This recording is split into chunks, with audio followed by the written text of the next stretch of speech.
Today's lesson is about rock painting. So this is something that I love to see in people's gardens when they throw a couple of rocks in there that are hand painted. And you can hand paint them with regular acrylic paint. And today I'm going to show you how to paint them with uh, acrylic markers. Well, we may go back and forth between paint and markers. So when I say paint, I mean something that's in a tube like this. And then when I say markers, I mean something like this, that's a pack of markers. It's also the nice thing about this particular pack of markers that I just bought this week by Artistro is that there's a silver and a gold in here, and they look really nice. So we're definitely going to be using those as part of this particular project. Let me show you some of the rocks that I made. And actually, believe it or not, rock painting is a thing. There are books written about it. There are fine artists that paint on rocks. I have some really cool stuff to show you before we go over top the table and actually paint some. But hey there, Perry's Place. Welcome in, welcome in. Right now I'm talking about rock painting. So this is one that I finished, and it's a simple leaf with some extra designs in it. And it's on a smooth rock that actually I bought the rocks for this. And then you see the little dots right there. I'm going to show you how I made those dots there. And then you see the shininess on it. I'll show you the varnish that I used on top of it. Okay. Here's another one. This one is not varnished yet, but you can see that the acrylic paint still has a little bit of shimmer to it, right? So that's this is a project out of a book that I'm going to be showing you in just a minute. So it would be so much fun to find that, right? So much fun to find that in your garden. That's what I'm going to do. I have like a little garden area on the side of my house, and so I'm going to go put these all over my garden. Here's one that is for Valentine's Day yesterday. So you can see I've sprayed this with a spray varnish, 2 coats. And there's some silver here on it. There's a little bit of gold right in the middle, right there. I put a little dot of gold, but that's a lot of fun. Super easy for kids and adults to do. That's what I love about this kind of project is you can take it to the side of fine art, or you can take it to the side of just having fun with your kids, right? And that's awesome. So here's one that would be fun with the kids. Just a simple shell, right? You see how the shell looks? And then I just put some dots around it because some of the markers I just showed you have dot tips to them. And so it makes it super easy to do that. But isn't that fun? That is something really easy that kids can do. Let's see. This one to me looks like a little carpet. So like imagine Aladdin's flying carpet, right? And so I have the little carpet marks in gold paint on the sides there. And then this one, oh, let's do, this is another garden, a little dragonfly, because I do love dragonflies. So this one you can see is not as shiny and bright. There is some silver in there that's shining. But before I put it in the garden, I'm going to spray it with that either a UV spray or a just an acrylic spray in order to lock it in there before I put it into the garden, right? Here is another one not sprayed yet, and it is a little jellyfish, right? Because I live near the ocean, so we have jellyfish over here in the ocean, and that's a lot of fun to do. Another easy one for kids. This one's a little more complicated, not quite as, let's see, how do I paint evenly on rocks? Somebody asked over on YouTube, so we will go over that shortly. And here is another one, a little fishy that I did, and you can see I did spray this one already. All right, so that is a little more complicated, not something I would say that kids could do because there's more detail in that, right? If you have an older kid or a teenager, yes, but for younger kids, no. But I'm going to show you now the book that I used for those designs. And it's my favorite. I've had it a long time. It's my favorite for grabbing really cute designs from. It's called The Art of Stone Painting. And let's see, the author is Shanaz Beck. You can see right there, the author. I will make sure in the description of the video on YouTube when this workshop is done, I will put a link to this book in the description of the video and all the supplies that we're going to use. So don't worry, it'll be in the description of the video tomorrow on the YouTube video. But you see all the cute little designs here. And this book, even though it's not very big, it is chock full of incredible designs. Let me show you a few. Just for instance, look at all of these owls. Right? You see all the owls? That's one spread, and look at all of the designs there. Crazy. That's why I say there's so much in this book, and wonderful resource to pull from. She tells you, she or he, I don't know whether it's a woman or man, but right here, it tells you how to prepare the rocks. So that can come in handy depending on where you're getting your rocks from. Now these rocks, these black smooth rocks, I bought off the internet, okay? And then this rock I got out of my garden. So I have like an area of my garden with a bunch of rocks in it next to my driveway. And so I just went out and picked out this one because it had a smooth surface on it, okay, from my garden. So it just, there are various places you can get them, but it's helpful to have the information in this book for how to prepare the rocks before you start painting on them.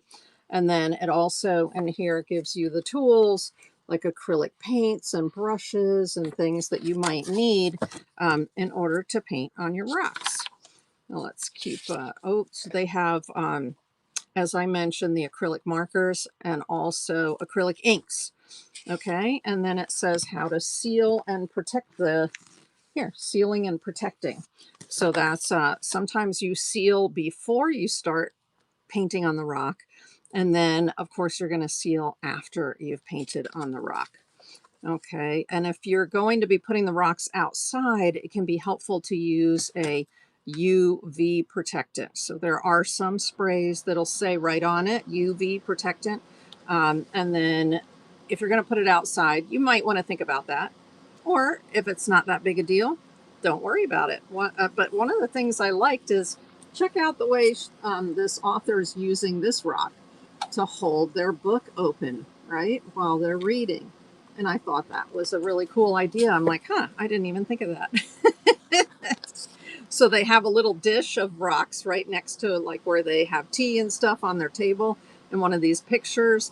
And then that way they can just grab a rock and put it on their book if they want to hold the book pages open. It's awesome. So here are, I like that she gives you, or he gives you, basic steps like that.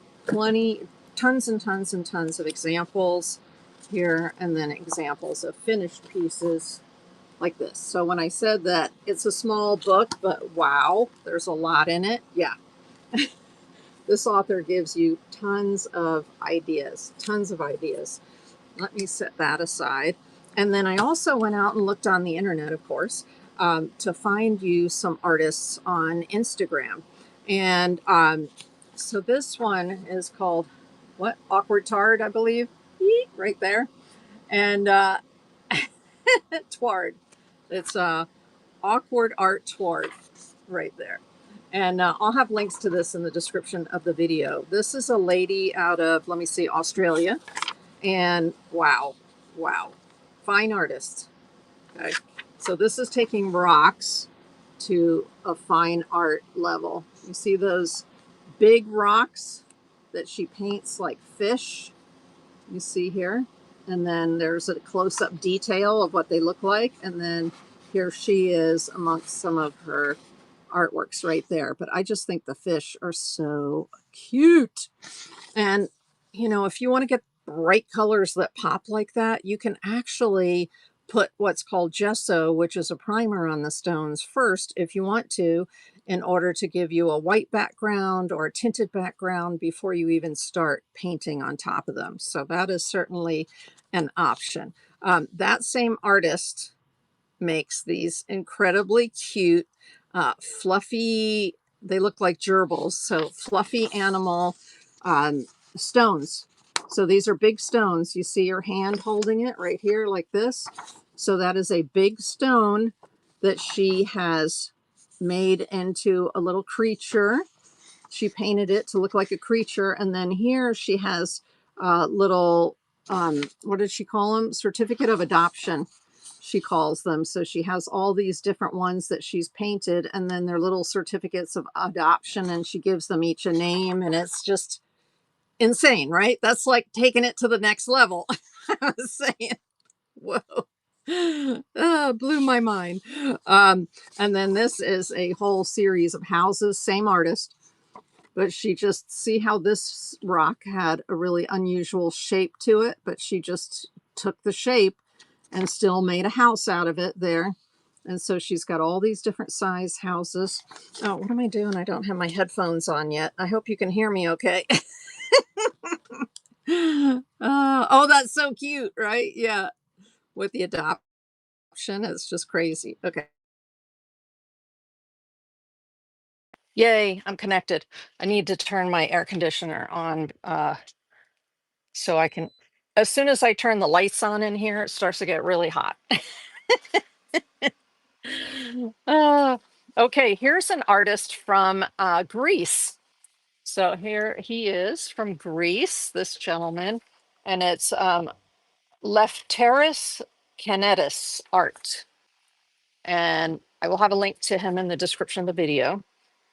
Now, he is a fine artist, but he likes to use stones as his canvas. Okay. So let me show you some of the other, this is him inside a bunch of his different pieces. This is from a series that he did of the zodiac signs. So you've got the crab for Cancer, but look at how fine art that is. And then here he is working on a portrait. So the two children there, portrait. And see how tiny the brush is that he's using there? So in that case, he's using very fine brushes and using acrylic paint and doing a fine art version of painted stones. Here's a whole series that he did for Christmas time right there. Insane, right? Just like blew my mind. Here are some of his, uh, there's a realistic one of a boat and the water.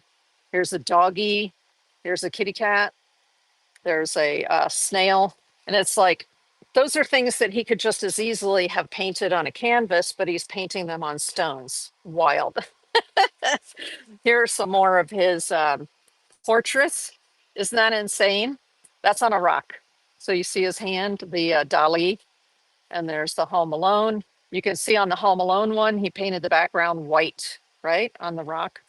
And then there are some more of the ones that he did for the Zodiac. So that just totally blew my mind because I didn't realize that some people had taken their rock art to that level.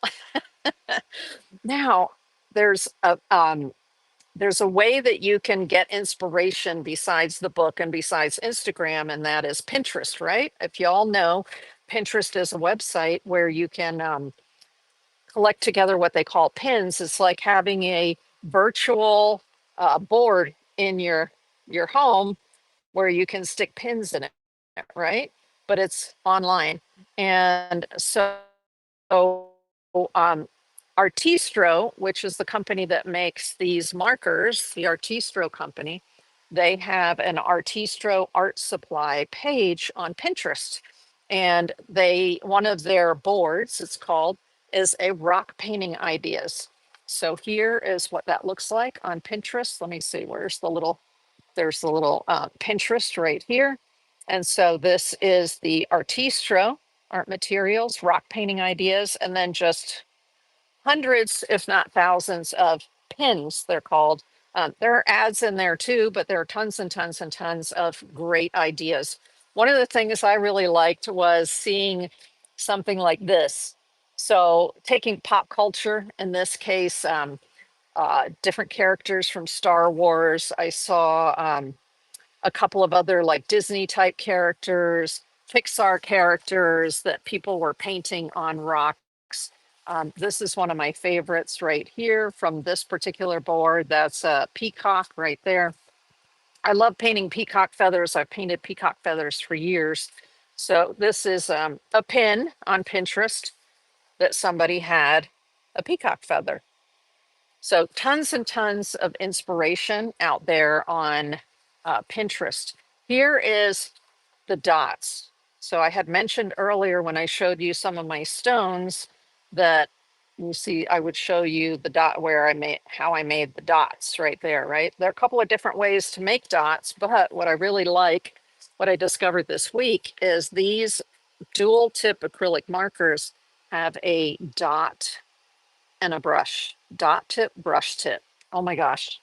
So I'm just going dots all over the place. So look at this piece that somebody did. Incredible work with dots. Now here they've got bigger dots and smaller dots graduated. That's a little bit different technique. Let me see if I can find my little, I have a little bin here with a bunch of these dot makers on it. Hey, come here. It's in a coffee cup that I painted. I painted the coffee cup. But inside here, we've got all of these. This is called a ball stylus. So there's a little ball on the end here and a ball on the end here, and they have different sizes, all the way up to pieces like this that have big balls like that. And so these ball styluses can be used to create dots with acrylic paint. There are also sometimes rods. So this is a little rod that I got, and same thing, you can use the end of the rods to get various shapes for doing those kind of dots. So that's, I'm not going to be showing these today unless there's a special request, but I did want to let you know that there are tools that you can buy to get those various sizes of dots using acrylic paint onto your rocks, which is amazing. Here's another one that uses the dots. And I thought these were so cool because when you look at a starfish, naturally, they're very raised up and they have all those bumps all over them. That's just the structure of a starfish. And so to use the dots to create that, I thought was amazing. I might hold that aside so I can do one as we go through here. Here's a cute little turtle. What I like about this is the way that in the background, they kind of did a wash of pretty blues and greens. And then after that was dry, they came in and put the turtle on top of it. I thought that was awesome. This is so stinking cute, y'all. Look at that. Ah! So just a flat rock, and then see the little dots here. And then you've got the little feet. So it looks like the ocean. Ah, it's so cute. Here is rocks where you can use your brush calligraphy techniques. And with these paint pens that I was showing you, they have the brush tip. So you can do this. If you have a steady hand, you can do something like that, right? So you can make them little word stones. This is really cool. A picture I found here, you can do a whole set. So what they did was they took a whole bunch of rocks and they just went ahead and painted them all with that pretty blue color, ocean blue. And then they came back in and used white and did a whole bunch of different designs. But now the whole collection works together. Who knew that you can find these for sale all over the place too? So you can make these painted rocks and you can actually sell them online. I was shocked. Oh, and then, okay, just to blow your mind, here's the same concept, but using shells instead of using rocks. So the techniques I'm going to show you today on the rocks, they're the same types of techniques in terms of preparation and making the designs and then spraying them that you can use with the shells as well. So Ah, so much fun. Okay. Um, I'm just looking here to see what else I have. Let me show you some of the markers. So besides the Artistro, which you might not have on hand, I'm going to show you how I worked with these this week to get the designs I showed you. But I also used a black and a white to do the outlines in a bunch of the designs. And these are the grabby. I don't know if you can see that. It says grabby. So they're grabby acrylic. These are fine tips. Whoop, there you go. There's a fine tip. And I love these. These work really well. Um, and then for big ones, my favorite are the Pebeo. So here it says Pebeo acrylic. And this is a big marker like this. So if you need to cover a whole area, for instance, with this, I actually covered the whole rock with red and then came back in and put the black on top and did the dots and things. So, but I just started the whole background as red. And that's where a large marker like this can come in handy and it'll go quickly. Now, this is artist grade paint. This is not hobby paint. Okay, so these Pebeo acrylic markers are light fast and all that good stuff. They are an artist grade. Now, Posca, whom a lot of people love working with the Posca pens. Um, you can do skateboards, you can do people paint whole surfboards and then they varnish over them and everything with the Posca markers. So just like the Pebeo, the Posca has a little marble in here, and so you have to make sure you shake it real well before you use it. And this one has the chisel tip to it. This is the 8 millimeter. Well, they call it an 8. It says PC. Let me see if I can do that so you can read it. PC 8K. Okay. That is the, instead of the big wide one, that is the big one for them has the chisel tip. And so I like that. And actually, Posca has a white, but I like the Pebeo one better. The Posca one, it's just not as white as you want it, right? We're always, as artists, we're always looking for like the whitest white. And so this is, you can see I use it a lot, right?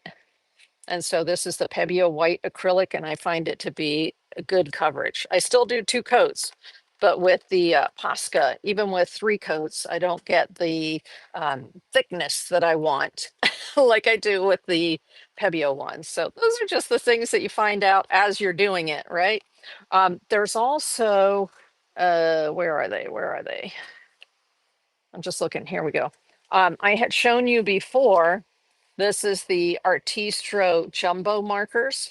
And that's actually what I use to do this red. But what I found is, so they're large like the Pebeo ones, they're big ones, but it took a long time to dry with these. So for the rocks, I wouldn't recommend these. I would recommend either the Posca or the Pebeo for the rocks, okay? It works, it just takes a lot longer to dry, and who wants to wait, right? But if you had the Artistro, definitely use them. Just put the color on the night before and then do the rocks, the designs the next day. But I like to move along. And so I use this set, which dries very quickly, or those other ones, the Posca and the Pebeo. So those are my favorites, plus the Grabby for the outlining. If you see here, you can see that there's black outlining, and then outside the black, there's white outlining. So that was done with the Grabby pens right here. All right. Oh, let me show you one other thing. The Poscas, you can buy them in sets. So they come in like boxes like this. This is the 3M. So that's the little tops like that.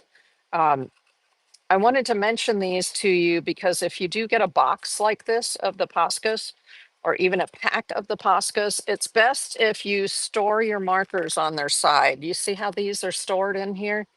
And so when they're sitting like this, they're on their side. That's better for the marker than putting them like this, storing them upright like this. It's better if you store them like this on their side, okay? It'll help to keep the tip moist, and it just is better. I found it's better for the paint. Actually, I think the Pebeo ones say right on them to store them horizontal somewhere. I remember reading that one time and I'm like, ooh, that's good advice. Okay. All right. I had mentioned that I bought these rocks. So I just bought a whole bag of them, and they come already, they know they are rocks for painting. So they're already smooth. All right. Because somebody on YouTube had asked about, how do I get the rocks smooth? And so these I bought. Now you're going to notice that it looks gray here, and in the pictures online, they're very light gray, but they're not light gray. This is what happens when you spray them. So I prepared this stone beforehand. You see how dark it gets when I sprayed it with a sealer? Yeah. And then when it's completely done and I sprayed it, you see how dark it is? So the backside looks like a light gray, but look at that. It turns almost black. So just be aware of that when you're buying the gray stones online. They actually are going to turn into this once you've put your sealer on it. All right. So that can make a difference in depending on what kind of markers and things you're putting on top of it. Now, there are two different types of sealers that I like to use. And the nice thing is when you buy these rocks that are made or ready for painting, all you have to do is rinse them off. So you rinse the dust off and then it's ready to go. All right. They're designed for rock painting. So you don't have to prepare them. All right. But the rocks that I got out of my garden, like for instance, this little rock that I got out of my garden, this is a very porous rock. That means if you start painting on it, the paint's going to soak into all those little crevices there. So I sprayed this with a sealer before I'm going to paint something on it. And I'll show you the sealers that I use. There are two different sealers. So there's this sealer right here that has kind of a satin finish. And then there's this sealer right here that has a shiny finish. And either one of them will work. The one that I use a lot, and I've talked about on this channel a lot, is the Krylon Kamar. So Krylon has a lot of different varnishes, but I like the Kamar varnish for preparing the surface. All right, that's what gives you this sort of a satin sheen to it. Okay, I like that a lot. What's nice about the Kamar varnish is it says right here allows easy rework.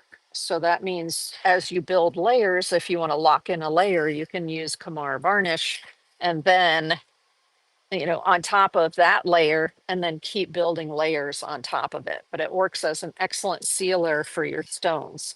The other sealant that I used on the shiny rock is actually a crystal clear acrylic coating. It's also by Krylon. I love the Krylon stuff. And so it's called Crystal Clear, and it says right over here, acrylic coating.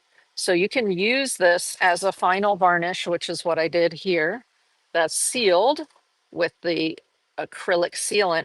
Now, since I'm going to put this outside, I will look in my stash and find a UV, so that's a UV light protectant sealant, and I'll put a coat of UV sealant on top of it, which may be a brush on and it may be a spray, because this one does not say anything about it being a UV protectant. Let's see if it says something here. I don't see anything in particular about that painting, dry time.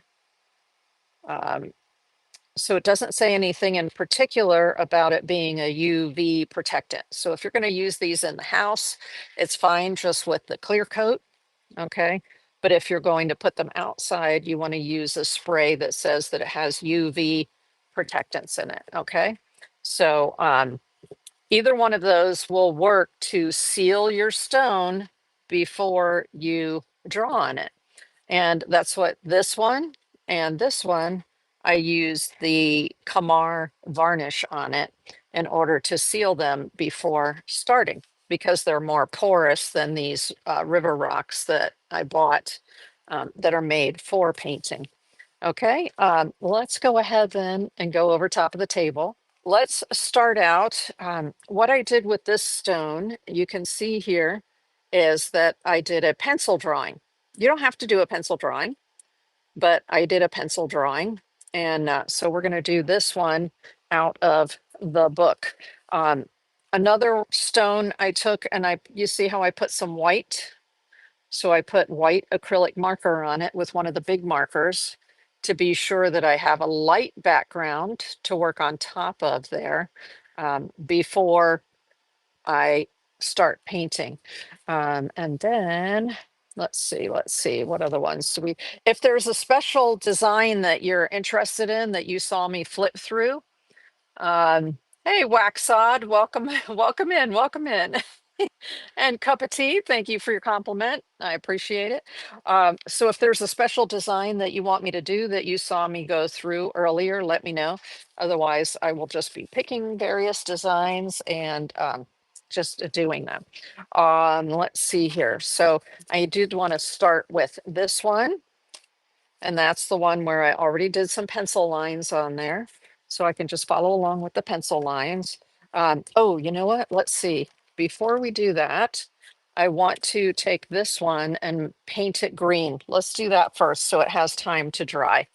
Okay, so this is the one that I put we're not going to use this one. Let's use this one right here. So this has nothing on it. This came out of the package and I just washed it. But these are the stones that are ready for painting. And what we're going to do first, this is just an insert you get in the mail. We're going to take that and I'm going to put some acrylic paint on it. Um, these are nice enough that they have just a little bit of, hey there, Hillary, welcome in. They have just a little bit of toothiness to them, so they'll take the paint really well. This is the Pebeo Origin Acrylics, a good professional version of paint. So let me just grab a brush here real quick, and we'll get some of this paint on there. So let's see, paper towel. So I'm just going to take some, this is for doing a cactus, okay, from the book. And we're just going to take this and paint it right on there. Now, if I paint it on and I go, ooh, you know what, that black is like too black in the background. So gesso, let me show you a container of gesso. So gesso comes in a container like this or a tall bottle. And this is how it's spelled, Gesso. And that is a primer that you can put on something. So I'll prime one of these in just a minute so you can see. And then that gives you a white background because when this dries, it's going to be a little bit darker because the stone underneath it is dark, right? Oh, so cute. It just goes on so beautifully. Let me get this green off of here and I'll show you using the gesso on one of the rocks. You could use just white paint if that's what you have. I like gesso because gesso is toothy. It takes the markers and the paint really well. So let's just take this one. Eee. Okay, let's use a different brush. I'm looking and going, wait a minute, that's going to get a bunch of green in it. Okay, so I'm just taking some of the gesso. I can see it needs to be mixed, so let's just mix the gesso a little bit there. So gesso is just a primer. You can get it at any art store. You can get it online. What I love is Krylon. So I showed you Krylon varnishes just a minute ago. Krylon makes a spray gesso, a white spray gesso. Oh my gosh, y'all. I just take my whatever I'm going to gesso outside on one of these and I line everything up and then I can just go shh like that and I put my gesso on like that with a spray. I love using the spray gesso, but it has a propellant in it and you really should not use it indoors. You need to use it outdoors. So I'm showing you the old fashioned way, which is just using a brush. But the nice thing about gesso is that the way that it coats. If it is not coating to your, I mean, if it's not, coating to your satisfaction, you can just put a second or a third layer of gesso on. What I like about this particular one that Pebio gave me, they gave it to me to try out, is that they call it a one coat gesso. So let me show you right here. It says one coat right on it here. It says one coat. So it's a white gesso, one coat. They also make a black gesso, one coat, which is fabulous. Okay, you see how as the green is drying, it's beginning to get darker, and that's because what's behind it is black, not white. If I had put that on top of there, it would stand out a lot more, right? So let me, I need to do a little cleaning here, right? As I'm going along. My paintbrushes get dirty, don't they? They get so dirty. That's okay. That means we're painting. We're using our paint. Don't just look at your paint, use it. Okay? That's my advice. Oh, okay. Let's go ahead and set that aside there for a minute.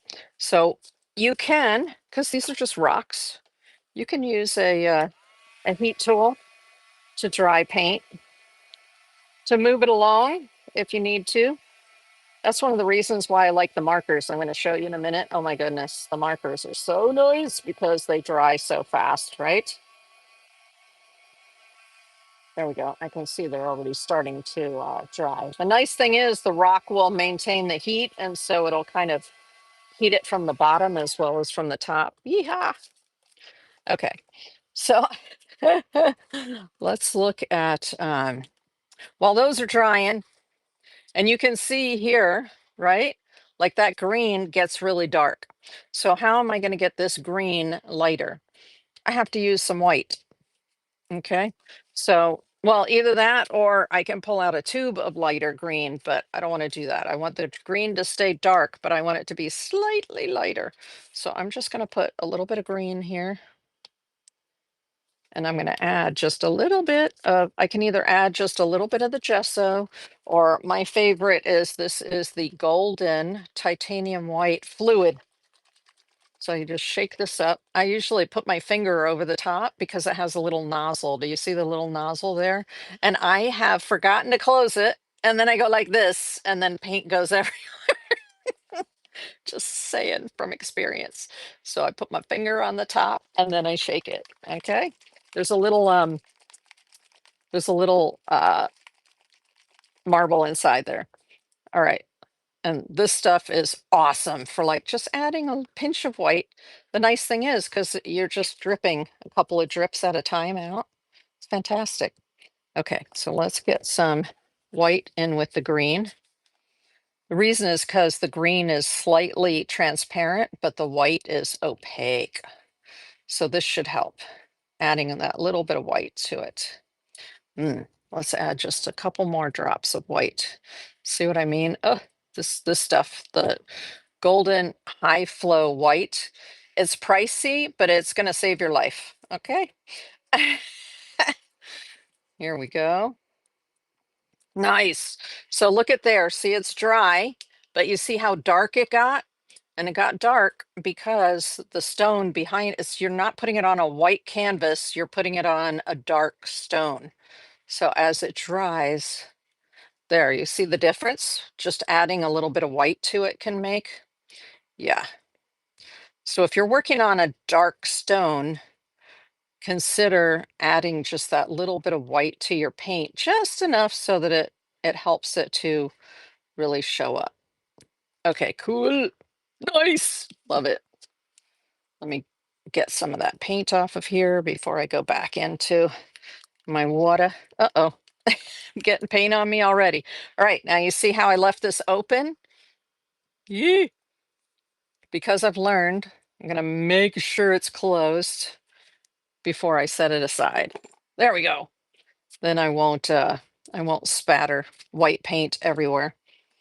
Okay, here is the gesso. You see how nice the gesso looks on there? It's not completely whited out, but enough that you can paint on top of it and it'll help to make those colors bright underneath there. Oh, I'm so happy with this now. So happy with that green now. All right, while those are drying, we'll just sort of set those off to the side. Let me go ahead and show you the project that I penciled in here for this. So it came from the book. I'm going to show you in the book um, over here. And you see the flowers right here. So what's nice is that in the book, she shows you, or the author shows you to make your marks. Now you have to have a light enough rock to do the marks on with a pencil, right? Otherwise, if you're using one of these, you need to use a white pencil. Let me see if I can find my white pencil. Okay, here's a white pencil. Come here. So here's a white pencil, meaning I could come on here and I could draw on here. This is actually what do you call it? A charcoal white from Generals. It's like a white pastel almost, but it's perfect because you can draw on your black stones with a white pencil like this. This is a white chalky pencil, and then you can just paint right over top of it. But here I use the pencil to draw with, and then the author gives you step by step. Okay, put in your darker colors, and then you're going to go in and do all your detail on top. Isn't that awesome? Awesome. That's why I love this book. And there's so much inspiration for all ages, kids up through adults, right? Let's go ahead then and use the markers to do this. So where did I set those? Here we go. So this is the dual tip markers from Artistro that I told you I'm in love with right now. I just got them this week, but I'm like, oh boy, okay, I'm going to be using those a lot. So let me put these in this container. Hello, nothing like getting green everywhere. The cool thing about the Artistro is in the box, they have some instructions for you. And so this says paint pen instructions. You can use them and it tells you painting rocks or other surfaces, what to do with the rocks. So it does give you some instructions on that. It tells you how to use these markers on fabrics. What? Yeah, you can heat set this on fabrics, which is amazing. And then it also says you can paint on glass, ceramic, and porcelain with these, and then you heat them, and it tells you how to do that, and that will set them as well. So they're very flexible. But what I like is the tips. Let me put the box away there. Yay! So it's helpful if you have some sort of something you can put them in because this is the set of 24. And I love that there's a gold and there's a silver in here. And they really show up nicely too. So I'm just going to set those aside. The other thing that I like about the set of 24 is that when you're painting, it's helpful to have a dark color and a light color.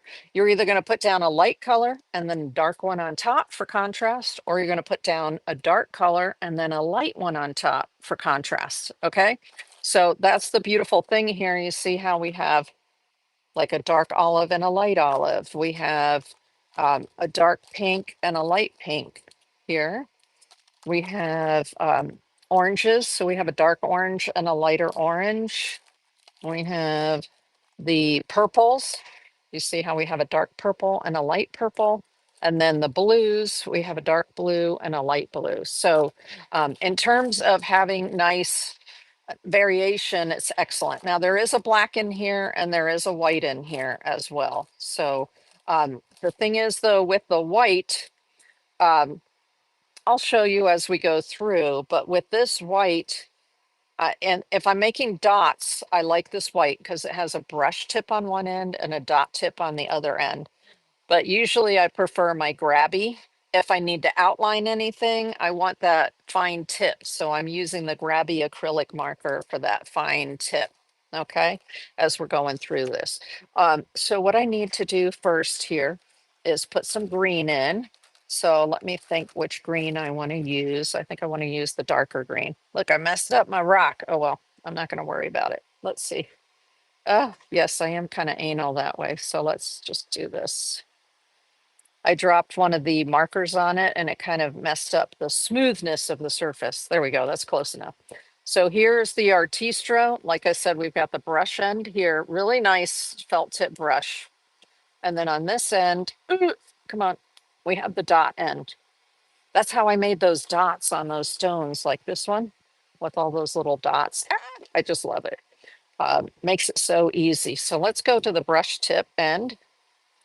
And then I'm going to, following the lines that I put in here, I'm going to just, now remember, I've already sealed this. I've already sealed it with the Kamar varnish. Okay, this particular one, because it came out of my garden. I had to scrub it and then spray it. So I'm just following my lines, super easy with the brush tip. What you're going to notice is it's going to look lighter when you put it on with these, and then when it dries, it gets darker. So let me do this here. So it's just, if you have your design sketched out, it's just a matter of filling it in. And then here's another leaf here. I love the book that I showed you because it's fantastic for kids. You've got super simple projects in there, and then you have ones that are more challenging. So depending on how old your kids are, if you're going to do this project, I'm definitely going to do this with my grandkids, but not for a while because the oldest grandson is 2. So we need a little bit more time than that. Okay, here we go. This green is looking a little bit too light for me, even after it dries. There's not going to be enough contrast with the yellow. So there is a darker green in here, but that's okay. I'm just putting in the initial design here. Just following along. And what I discovered with these acrylic markers is that I need to put several coats on. So don't worry if you don't get it perfect. You can always go back over it with another layer and perfect your design on the second layer. There we go. Now, if somebody says, uh-oh, I did something wrong, what am I going to do? Since I sealed this already, I can just, let's take this. Let's see if I can get it off of there. Just water on here right now. So I'm just scrubbing it. Oh, of course, I have more green paint on there. Green everywhere. See, oh my goodness. I need to get myself a new paper towel. All right. I'm making a mess, y'all, because that other green paint is all over here. So as long as you catch it right away when it's still, as long as number 1, you sealed your stone, and number 2, you catch it right away, you can scrub most, if not all of it off.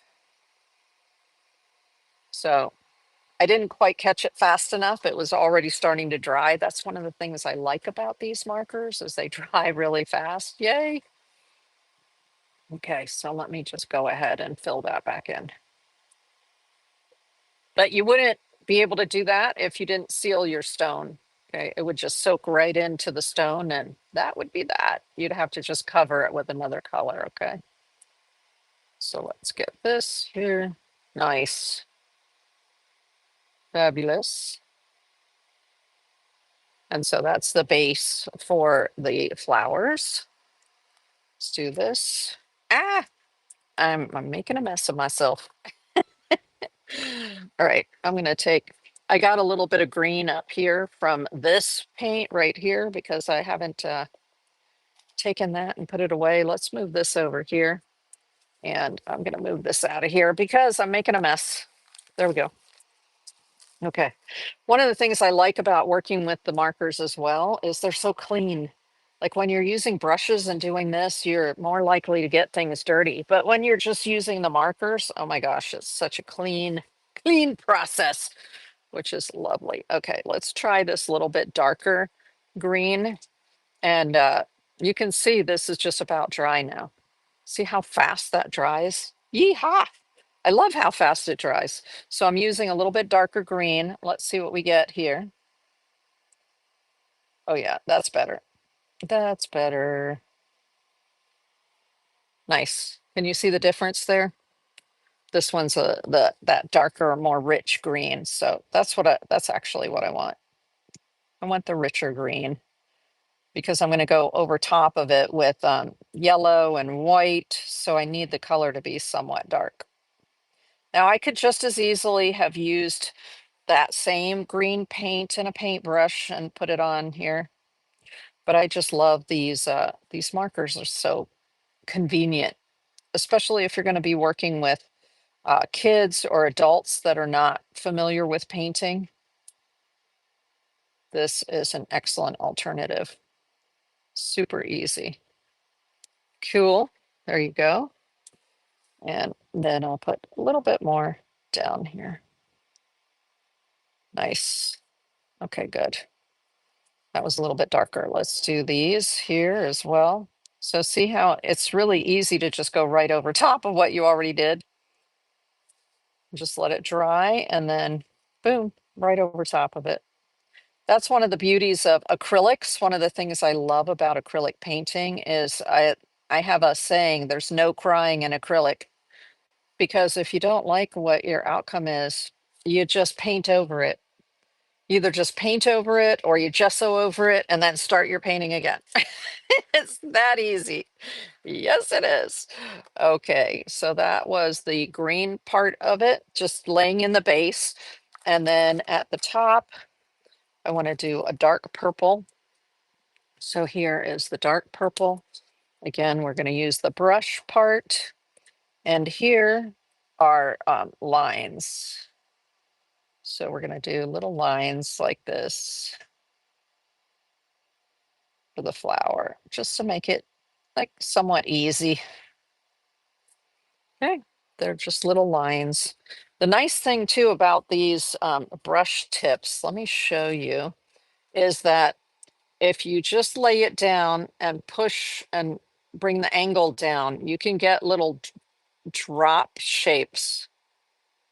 So do you see those little drop shapes? I love that, because then with something like this, I could sit here and do little in between those. I can just do this and create little, what look like almost little droplets. And it's just using the brush tip, easy peasy. All right, let's do this other one over here. So we're gonna do this. We're just putting out some little, there we go, like that. And then in between each one of these, I'm gonna put a little, one of these little teardrop kind of things.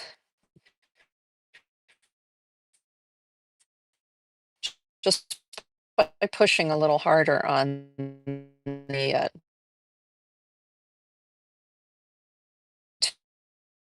tip of the marker.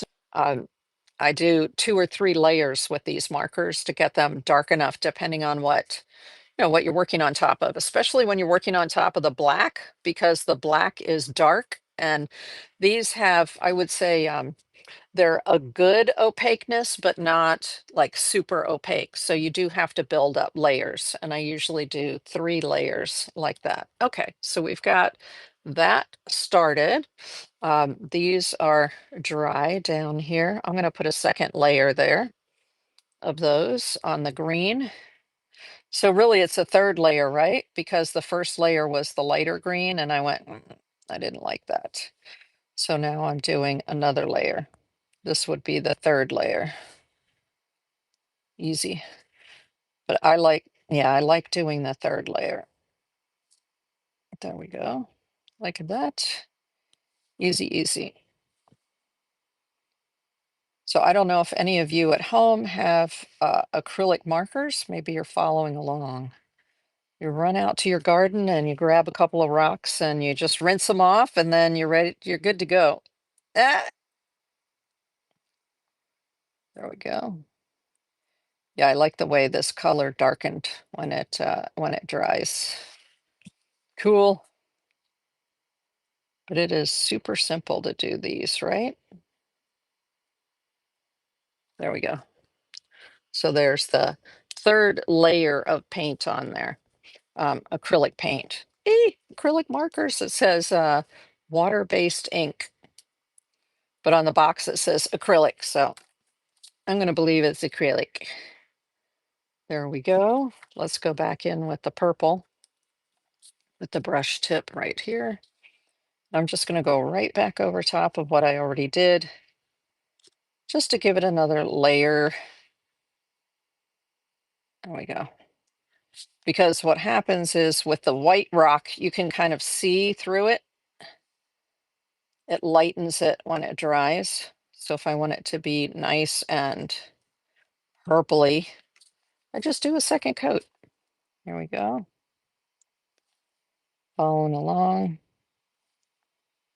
It helps to have a steady hand. I can definitely say that. There we go. Almost. So this is putting the base layer, and then on top of the base layer is when you can do all your fun little marks and lines. So there we go. There is so that's 2 coats up here, 3 coats down here. Wonderful. Fantastic. That gives us a nice base to work from. And we'll put those away. Let me see. I'm looking at her design over here. I could also hit it with the heat gun, but I'm going to set this aside so it can get fully dry before we start going on top with the grabby and creating designs, and also the dots and things from the markers here to create more designs on top of that. So we're going to set that aside to dry. Let's see how this one is doing that we put the green on. Nice. Yeah, nice. That feels dry. So in the book, another project that I really like in the book is the cactus. So you see, this is so cute, y'all. So she takes individual rocks like this and then paints them to look something like a cactus, right? And then let me show you what she does with them. It is so cute. She takes them and puts them in a little pot like that. So she actually paints both sides of the rock. So she would go ahead and paint the whole thing.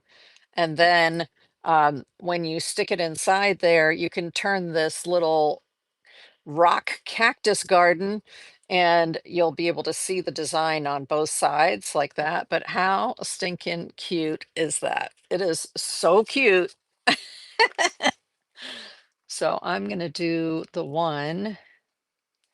Okay.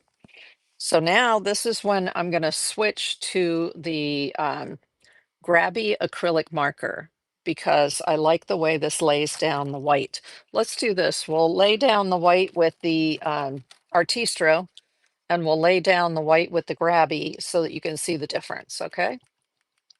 Let's see, hold on. Yee. Um, so the Artistro, one of the nice things also about the Artistro is when you take it out of the box, it doesn't have a marble in it. It's just ready to go. Okay, you can just start painting right away.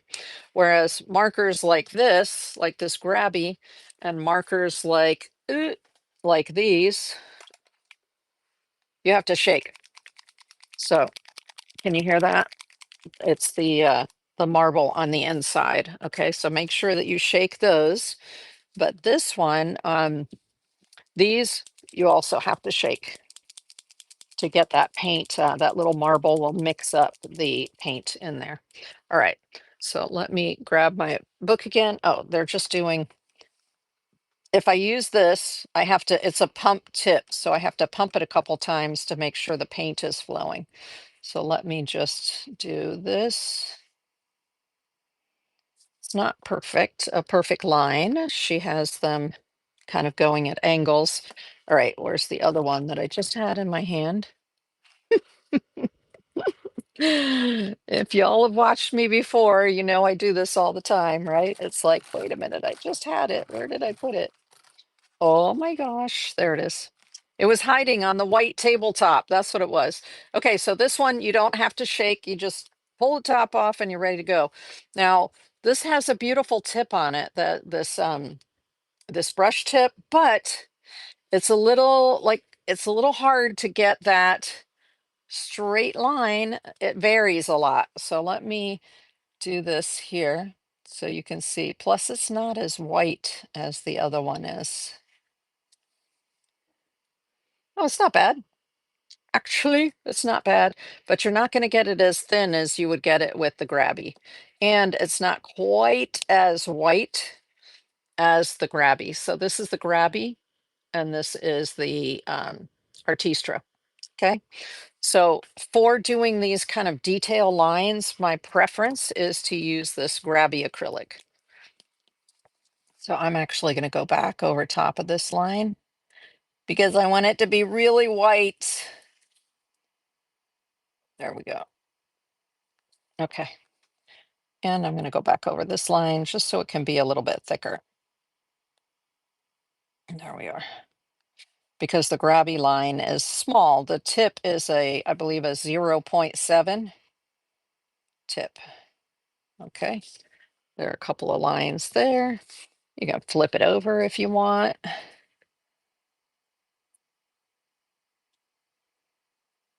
we go. There's another one there. And then let's do one more here. So what she does in her design is she takes this and she makes little circles, little dots along the way here. That's where the little spines are going to come out of. So this grabby is just so great for that. So you see the little dots. So here we'll do some more dots. Now, I could do the dots with the dot end. Let me show you. So this, of course, has a dot end to it right here. So I could do the dots with the dot end. Let's do that over here. But it's not going to be quite as white as the grabby. So you can just do dots like this. And so you're getting them, able to get them. If you prefer to do it like that. Like I said, they're not quite as white, but that's okay. Because I can always go over it a second time, right? There we go, like that. It's actually making really nice dots. I like it, I like it. Let's do one there, do one there, do one there. There you go. That's actually, see this dot? Oh, I just love the dots of the dot pen. Okay, good. I'm going to go over those other ones with the dot pen. Nice. So that gives you the idea anyway. We've got the dots going there. So that was the Artistro is great for the dots. Loving the dots. All right. I'm going to refer back to the book. And she puts yellow in the center of the dot. I'm not going to do that yet. Ooh, she has lots of little dots in between. Okay. So we're going to use the grabby because the grabby will give us really teeny tiny dots. So she actually comes in between here and puts little bitty dots in between, which is awesome. This is perfect for it. You would not be able to get these teeny tiny little dots out of the Artistro, out of this one. So this again is the grabby acrylic marker with the teeny tiny tip 0.7. And you see the little tiny dots there? They're awesome. So let's put some more tiny dots on here. I'm excited about this one. I love cacti. I have a bunch of different types of succulents out in my, well, in my garden. They're in pots because when it was cold here in Florida, ooh, it got into the, 30s, high 30s, right? Um, I needed to take all my succulents in. right? And put them in my the patio that I finally got rebuilt after Hurricane Helene. Hallelujah. I'm grateful for that. The electrician's almost done in there. I had a fan put up the other day. I'm like, oh, I'm starting to see it come to life in my patio. All right. Oh, to me, this is very meditative, sitting here and doing the repetitive process like this. In this case, putting the dots all in here. Okay. Oh, so cute. There we go. With that, now uh, the next step is oh, let's see, are these dry? Yeah, because this dries so fast, this Artistro, love that. So I'm gonna take this yellow and I'm gonna use the dot tip. This is where those dots are because I pushed and kind of moved it around. So I got to get bigger dots. Now I want smaller dots. So I'm just going to quickly put the dot in the center there. Quick. Ooh, not enough contrast. Remember how I was talking about contrast? So you see the different yellows they have here, 3 different tones of yellow. I'm going to use the darker one because the lighter one is just not showing up against the white. There's not enough contrast there. That's better. So now I'm just using a light touch in the center of each one of those. So you can see the little yellow, like orangey yellow centers there. Yee, a little bit more. Quick and easy using the dotters. That is so much fun. I can't wait to create my little cactus garden like this from the book. Ah, it's so great. Let's go back to this one since it's now had plenty of time to dry. And that is my background, right? So let's in here. She did some black up here in the flower. There's some yellow on the leaves. So let's use a light green. Let's see how the light green goes over top of the dark green here. We've got some contrast going there. And then she has little yellow dots. Let's see if we use the very lightest yellow and put some dots along here. Let's see what happens if we can see the dots. Yes. I'm just going lighter in order to get the dots to go smaller. Can you see that? Okay, here as well. Oh, so stinking cute. Look at that. Look at that. It's so cute. Okay, yellow, yellow, yellow. If I want a teeny tiny little dot, I just do light pressure, lighter pressure. If I want a bigger dot, like I can go bigger here in the middle, I just hold it down a little bit longer and then the dot gets a little bit bigger. You see there? So let's do that. Okay, fun. Oh my goodness. There we go. We got some nice detail beginning to go there. Actually, I like that yellow better than the green up here. So I'm just going to put yellow here, put yellow dots right over top of the green, right? There we are. Okay. And I'm just looking at what they did there. Okay. So let me get this black because the grabby black will work better to do the outlines, the thin lines. So she's actually gone ahead and outlined. Now I'm going to use a little piece of scrap paper like this just to make sure the pen is going. If the ink wasn't flowing or the acrylic paint wasn't flowing, you can press down. This is one of those kind of pens. You can press the tip and that'll get the ink, the paint flowing. Okay. So right here, I actually want to put little, there we go. Here. It's just so nice the way you can do the detail on these. like that. I actually want this to come up and over like this. So you see how you can do the, oh my gosh, the detail is so nice this way. But again, it helps to have a steady hand. I'm holding the rock with one hand so I can have it nice and steady. And you can begin to see how it makes the design pop, right? We're going to go around the outside of the leaves here. And here. Nice. Bring the stem down. And then down here to the next leaf. This leaf is going off the side. That's okay. It's okay to have your design go off the side of your canvas or your rock in this case. That is perfectly fine. Meet up there, bring it down here. I find when I do this, I don't breathe. I like hold my breath as I'm doing the lines often. There you go.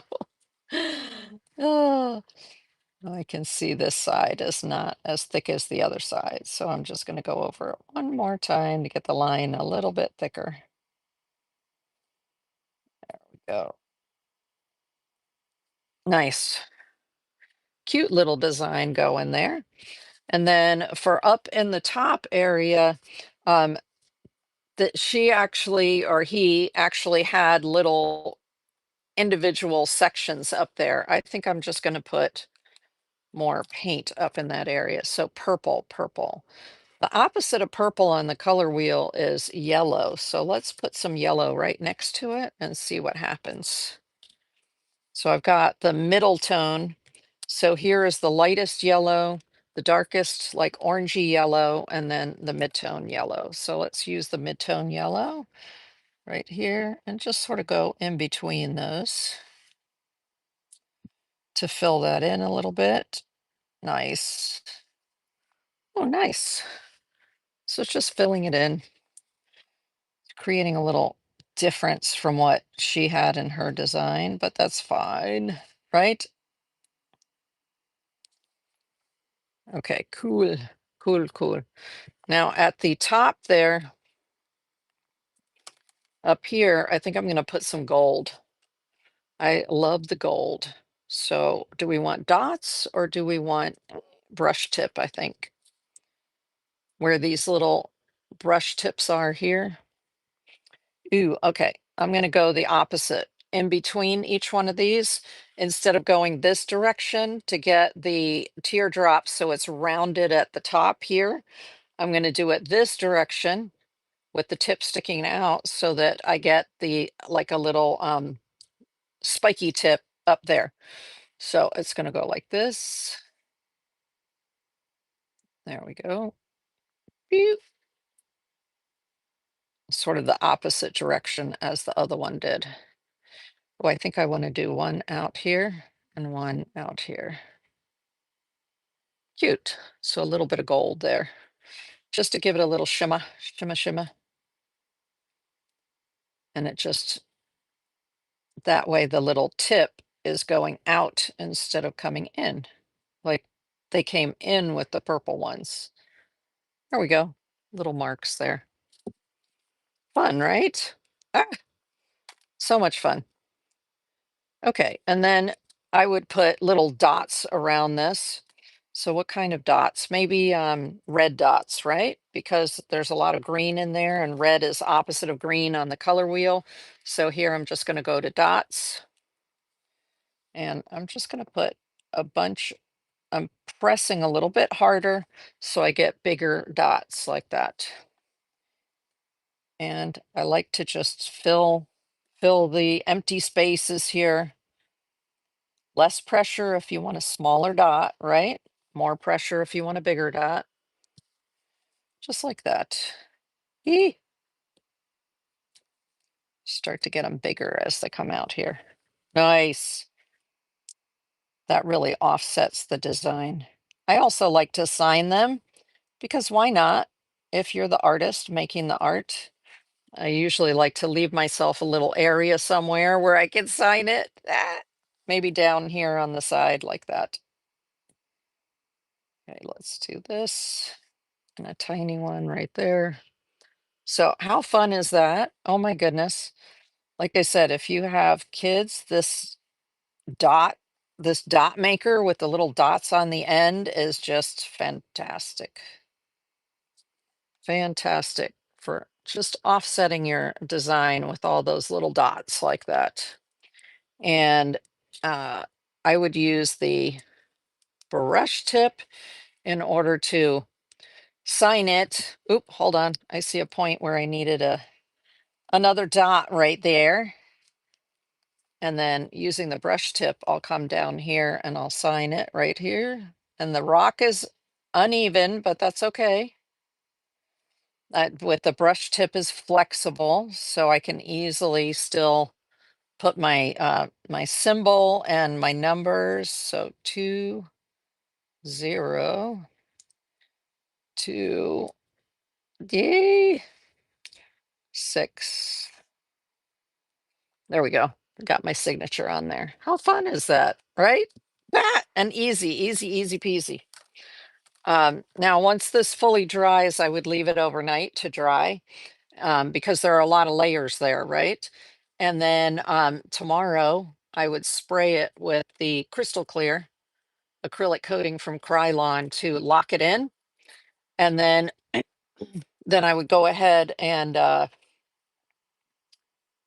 put a coat of the UV on it before putting it out in the garden, right?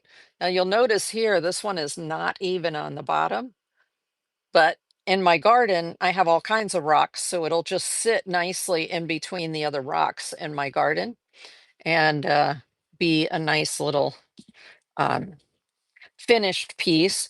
Now let's look at this one that has the white gesso on it. Now, when I'm rubbing my fingers over the gesso, I can feel the gesso is, hey, yes, Diedrich, welcome in, welcome in. The gesso has tooth. It feels gritty.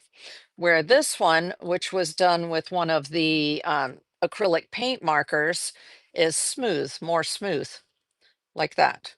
So you may not like the grittiness, so use an acrylic marker. You may prefer the grittiness, so then you might want to use the gesso, right, for that. And let's see what other design we can do. Oh, I like the owls. The owls were gorgeous. Oh, why don't we do a mandala, actually? I love mandalas, and mandalas use lots of dots, don't they? Oh my gosh, look at the hearts. The hearts are so gorgeous. There's just so much in here. Okay, these are some what they call simple mandalas right here. Let me see. Ooh, the geometrics are gorgeous. This is where I got the idea for the little rug that I did. Hey, where's my rug? There's the little rug like this. It was super cute. Actually, with this one that goes long, maybe we'll do another rug with that. Let's do that. Okay, so with this, let's start with this one then, where it already has some white on it like that. And again, I'm going to go into my bin of the, let's put these up here, into the bin of the artistros. And let's see what colors we want. I like the blue, but maybe put purple in the middle this time. Purple in the middle. Um, okay. I'm going to start out with the black. And I'm going to make 2 lines on this side and 2 lines on this side with the black. So I can either use the brush tip to make the lines, or I can use the rounded tip to make lines. That'll also work. So I'm just going to do a line here like this with the rounded tip, and then another line like this. Now, the thing with the rounded tip is that your lines are thicker. You see how thick that line is compared to when I use the grabby fine tip is a thinner line. Okay. And then here, I'm going to put another line here. And give myself a little space and do another line here. Okay, cool. So there are the edges. That's these edges right here. And then in the middle section, we're going to put little triangles. So here you can see little black triangles, but I didn't start with the black triangles. I started with colors.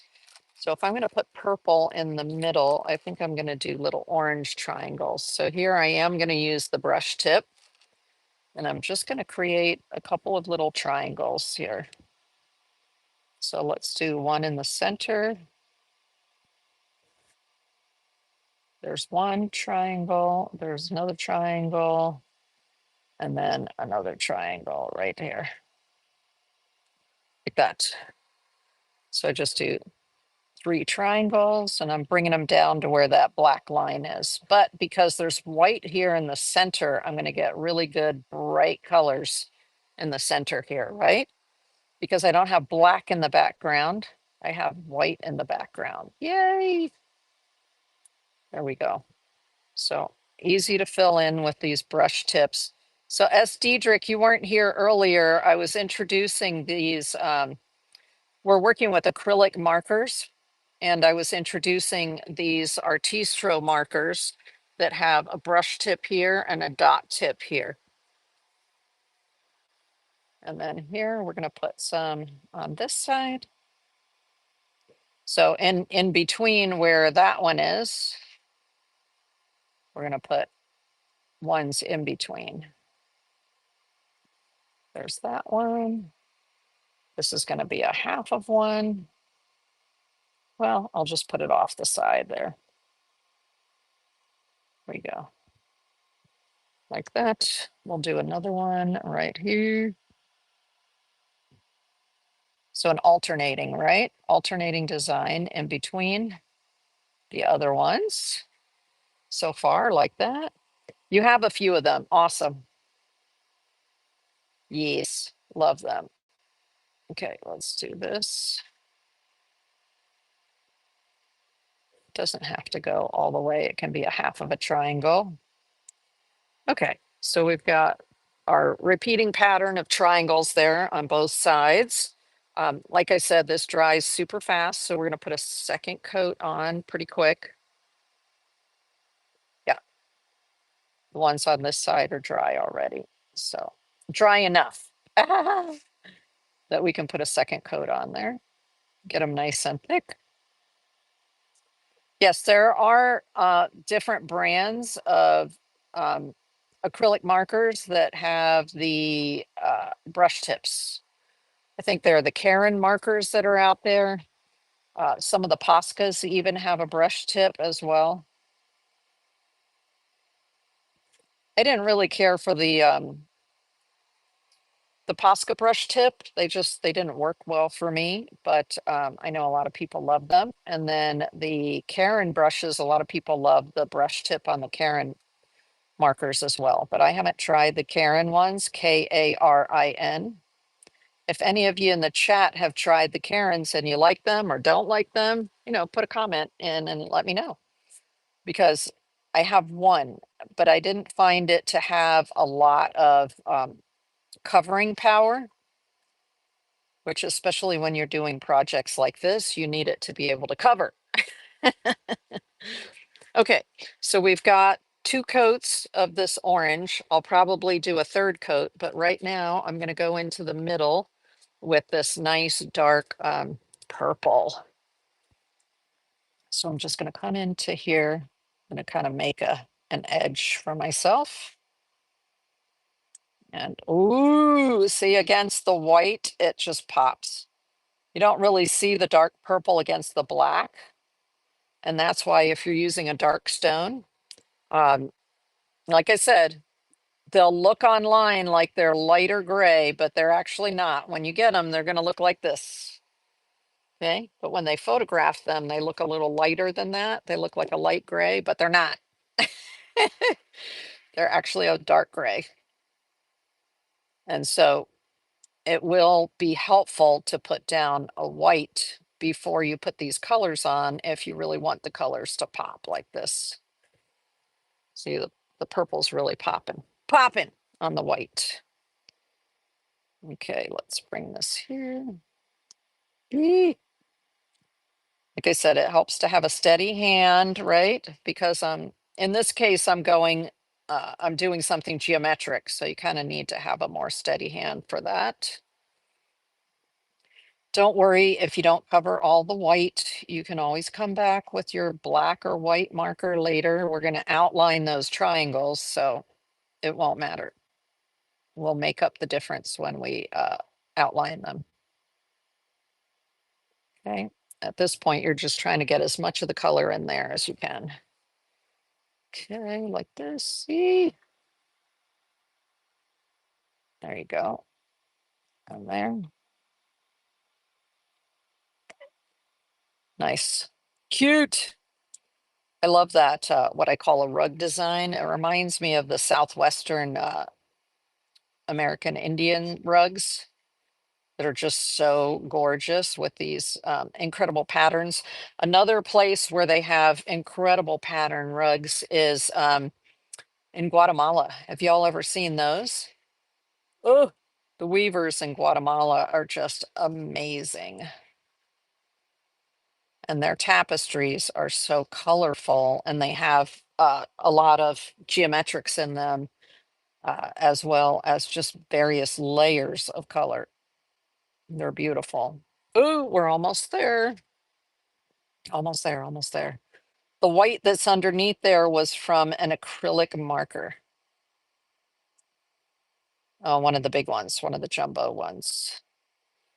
Okay, let's figure out what I want to do here. I think I go like this on this end. Whee. Okay, cool. So now I've got my purple in there, but if you look closely, you're going to see little white spots in between the orange and the purple, but that's fine because you see how these little triangles have the black around the triangle? I'm just going to come in with black and outline those triangles with the black grabby marker, the detail marker. And so it doesn't matter if there's that little bit of white around there. It's fine. It's fine. All right, where's the orange one? There it is. I'm going to do a third coat. Remember how I said I like to do 3 layers of the color like this? The purple is so dark on that white background. It's like so punchy that I'm only going to need to do 2 layers of the purple there. And once you have your first layer down, it's a lot quicker, goes a lot faster to put the rest of the layers down. Okay, turn it if you need to. I find it helps a lot to just constantly be turning it to get the right angle. That way I don't have to move my hand quite so much. That side, third layer. This side right here. And I showed you earlier those incredible artists, and people actually do artwork on stones like this and then they sell them. So I haven't seen anybody, let me know on Whatnot if you have seen anybody that sells painted stones on Whatnot. I have not seen anybody that sells painted stones, but I've seen when you look online, oh my gosh, there are so many beautiful stone designs where people paint stones like exactly what I'm doing right here. And then you spray them with your UV sealer and then they sell them. I was like, I did not know that was a thing. Oh, one more quick layer of the purple here. And like I said, the second layer is generally a lot faster because you've already got the basic colors down and the edges. And then you're just, if there are any edges that need cleaning up, you can just clean them up now. But that's just putting your second coat on there. Nice. They do, all of these colors darken as they dry. So it does, the color that's there when you first put it down is not the exact color that you get at once it dries, but it's close enough. There we go. Almost done with the purple because it doesn't take long to do the purple. Ooh, I should have done a layer of blue first. Dang it. Okay, well, it's all right. I will get to the blue next. So next I'm going to go with a light blue. So let me just finish up this purple just a little bit here. Yep, there we go. So I'm calling these like little rug stones, the designs here. Okay. Oops, I always do that. Like I took the one off of here to put on here, forgetting that the lid is right there because they're dual-ended. What? Okay, so there's a light blue and a dark blue in the set. I love the light blue, love the light blue. So I am going to use the light blue and I'm going to go right along the edge here, leaving just a little bit of the space where that black is going to go. Okay. So there's going to be black on both sides right there. There we go. That's just the first coat. And then this is actually the light blue is going, I didn't put the white all the way over here. So the black, I mean, the light blue is going on the dark stone and the black marker. So it is going to take 3 coats in order to be able to have the right coloring there. Ooh, it's looking good. It's already looking good. Hey, love it. Okay, let's look at what we can put in the middle here. What are we gonna, what little triangles are we gonna put inside the orange, huh? Mm, should we do red? Maybe red ones? Yeah, let's do little tiny red triangles in there. So I'm gonna use the brush tip. I find them all over. Oh, let me see, let me see. As Diedrich said, that she finds these painted rocks all over. They have a note on the back of who painted them. It says, take a picture and put it on, put it back where it was found. Oh, put it on Facebook where it was found. Yes. Yeah, I know. It's a whole thing. It's so fun, right? It is a whole like genre and culture of art is doing these painted stones. They're like called what, kindness stones or something like that. I was seeing some other posts about it. And I found one in my neighborhood. I went to sit on a bench that's down by the water. And it's a bench that not very many people walk down to because it's just a little bit like there are benches closer on the water. And then you go out a peninsula and then there's another chair out there. And so I had gone out to the end of the peninsula and there was one of these stones there with one of the notes on it, exactly like you're saying, Diedrich. Isn't that funny? So here I'm putting the little red things on the inside of the triangles. So we have a triangle inside a triangle.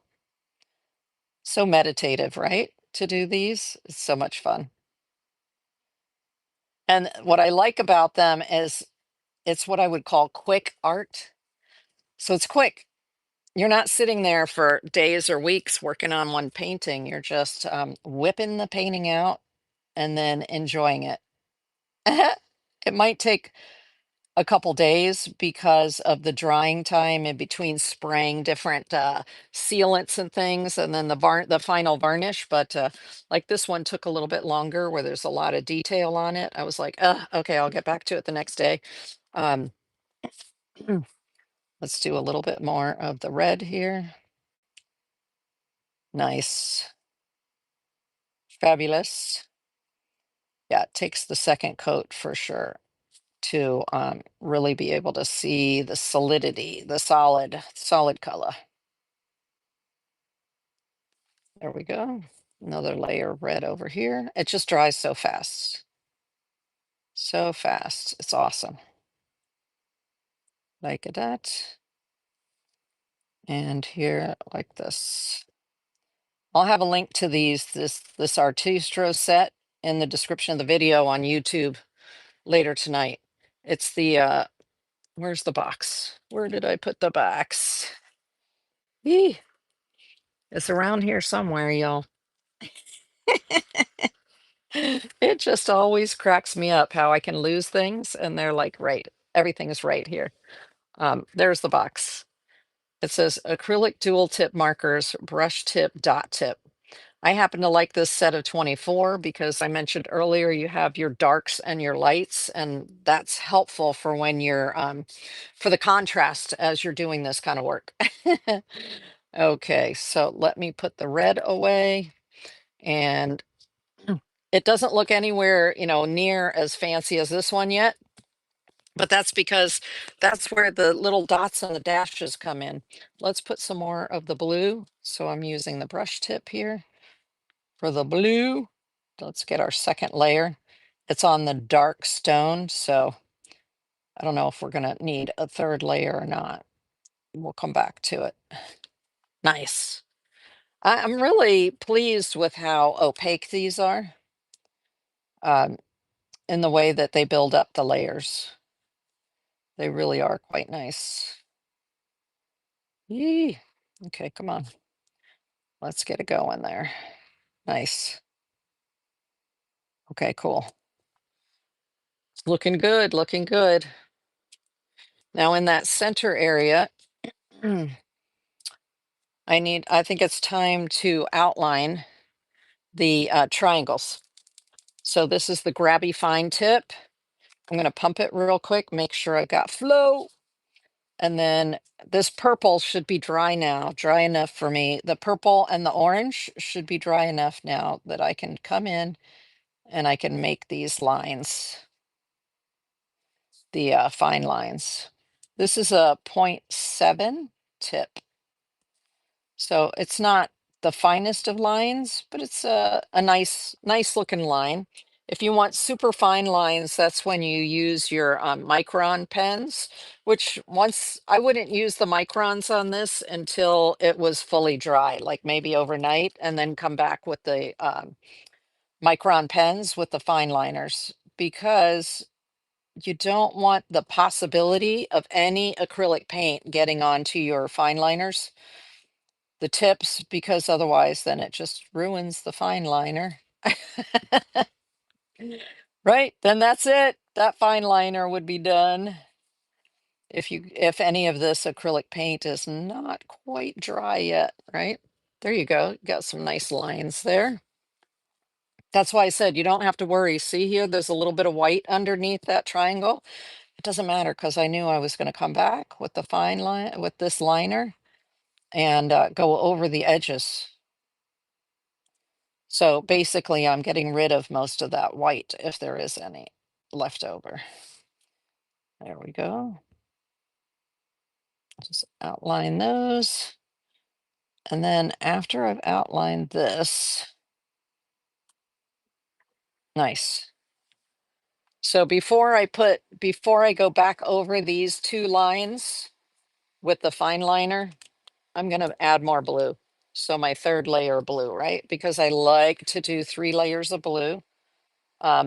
If you're working on the black, because that's the thing, there wasn't any white where I'm putting this blue. So if I really want the blue to pop, I need to do 3 layers of it. So here I'm doing the third layer before I go back over that black. Here we go. One more. Looks nice. Okay, here we go. It goes on so quickly. Oh, it's a dream. It is a dream. There we go. Don't worry if you go too much over the black lines, because I'm going to go back over it once it's dry with the black lines. Okay, so while that light blue is drying, let's work inside where the The purple is. So the first thing that I want to do is you see all these little white dots that go around the triangles. So that's the first thing I want to do is, and I am going to use this, the dot tip of this Artistro marker. And I'm just not going to press too hard because I don't want big dots. I want little dots. So I'm just going to very lightly tap, and that will give me little tiny dots. And I'm just going to go around. There we go. You know, they don't have to be perfect. This is supposed to be fun, right? This is a fun activity. You can do it for adult relaxation, or you can do it with kids. I think it's such a fun type of project to do together with kids. Not quite to this degree of detail, but you can do the simpler designs with the kids. And I think they would have a blast because it's so simple and they can see their results pretty quick like. Okay, let's come here. Eee. No, I'm not being perfectly symmetrical. I'm just trying to remember to breathe, right? Remember to breathe when you're doing this. It's okay if you go over the black line, don't worry about it. It's just about getting some dots on there and having some fun, right? Isn't that fun? Oh, the dots show up really nicely against the purple, right? There's one more I want to put right there. There we go. So I think that looks good. I'm going to be doing more white dots as well over here and over here. But first I have to, um, now that that blue is pretty much dry, let's go over that line. So there are the two lines on either side of the blue line there. I'm going to do the first one here. Nice. Just to try to sort of get that more filled in, more defined, right? And then I'm going to do the other one on the other side of the blue here.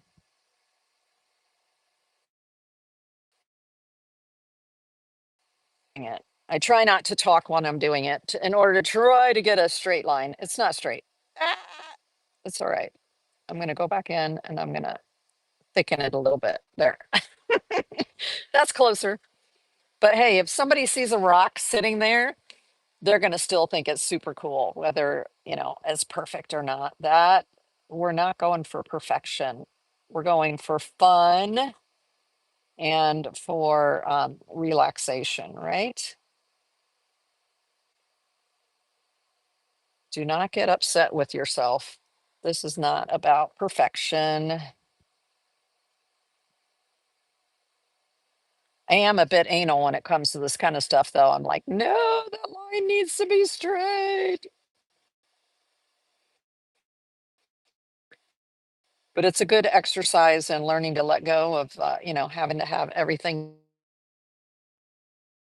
be perfect. Right. Nice black lines there. Love that. Okay. Um, now, while those are drying, those outside lines, let's put something in the center of the purple. Now, on this one, I used gold. There's the gold and the silver here. Ooh. I think the silver almost looks too white, so let's go ahead with the gold. I could also put yellow dots or orange dots in there, but I think I'm going to go with the gold, just like I did on this one. So now I'm going to press or hold a little bit longer so I get a little bit bigger dot. And I'm just going in the center here. I'm just holding it a little bit longer so that it deposits a little bit more. Yee. Okay. I'll show you in just a second how beautiful this gold is. Wow. It is so pretty. Yeah, it doesn't have to be symmetrical. There you go. So that gold is just, wow. And the silver too. They're just beautiful. Let me see, is there anywhere else where I want to put one? No, I think that's enough. That's good enough. It's not symmetrical, but it doesn't matter. Okay. Oh, thank you, Barbara Ware. What is it, Barbara Ware? Yep, over on YouTube said that art is really pretty. Thank you. I just want to make sure this black over here is dry enough. Yep, for me to start putting more dots over there. So what I've done here is I really went hog wild and I put dots on just below the triangles and dots just on the other side there. Hello, hello, welcome in. So the Artistro, the white dot side. Let's do it again. Do it again. So I'm just going to go along here, right? Kind of on the half on the black and half on the blue right here. Just going to put some dots across here. More dots. I'm just obsessed with the dots. That's why. I am obsessed with the dots. Now these are a little bigger over here than this one, so I'm just going to go on it again. And then I'm going to just go on this side as well. Like this. Put some dots over here, just off the side. So partly on the rock and partly on the black, right there. We'll do that on this side as well. So we'll just do this. Nice. Yee. No, they're not straight. It's okay. It's easier when it's daytime and I can see it a little bit better than right now, which is a little just studio lights, right? Studio lights. Okay, there we go. Along there. Nice. Okay, so we've got more little dots going on there. And what I want to do on I want to create an edge to the rug. Do you see the edge of the rug right there? And I did that with gold. Let's do the gold again. So to get the edge of the rug, I'm using the gold brush tip. And let me show you, where did my little piece of sampler paper go? What the heck, man? All right, I guess I'm getting another one. So you can either do it in this direction and get the little point sticking out, or you can do it in this direction and get the little point sticking in. And what I like to do on the edge, because I want to make it look sort of like a rug, is I go from out this direction so that the tip, the sharp point, is out here. So I'm putting it down and then back and then down and then back. And that way the sharp point is out here and it makes it look like the fringe of a rug, right? There we go. Fringe. That's so cute. So there we have some rug fringe, right? Let me see, I think I can do one more, right? One more little one right there. There we go. And then I'll turn it around and I'll get the fringe over here. So same thing, putting the tip down and rocking it back. Tip down and back. Just to get that little fringe going. Who doesn't love a fringe, right? There we go. So we've got some rug fringe right there. Fun. That's because it's got a really nice point on this brush tip. Okay, what I did here is I did the opposite so that the point was on the inside and then the rounded part was on the outside. But I think this time I'm going to do it the same way I just did on those sides. So in between each one of those white dots, I'm putting a bit of fringe here. So we've got, so it has that rug-like look all the way around. Setting the tip down and then rocking it back. Tip down, rock it back. Ah, there we go. Ah, that is still wet, so I have to be kind of careful. Working on this side now. Same thing, tip down, rock it back. Tip down, rock back. In order to get the fringe. Nice. There we are. Almost done. Cutie patootie. There you go. I would say that is done. I do like it. I do like it. There's one other thing I'm looking at, and I'm like, oh, that would be cute. That would be cute. And that is to take this white detail brush, I mean, the detail hard point. Okay, where's my tester? Tester. Make sure the ink is flowing or the paint is flowing. Yes. What I want to do is I want to just outline the little red triangle in the middle. I think that'll help to make it pop. So yes, I was evaluating it as I was looking at it, going, wait a minute, that needs just a little bit more to make those little triangles pop. There we go. Nice. So using a combination of the white fine tip and the black fine tip. There you go. That's better. That helps that red to really stand out now, right? How fun was that? I would, as I mentioned before, I would leave this overnight and let it dry fully, and then spray it with the finish spray with the crystal clear, and then a UV if it's going to go outside. So you can see that here it is without. That's just the rock by itself, and there it is with the that crystal spray, crystal clear spray on top of it, like that. Right? Isn't that fun? It's so much fun.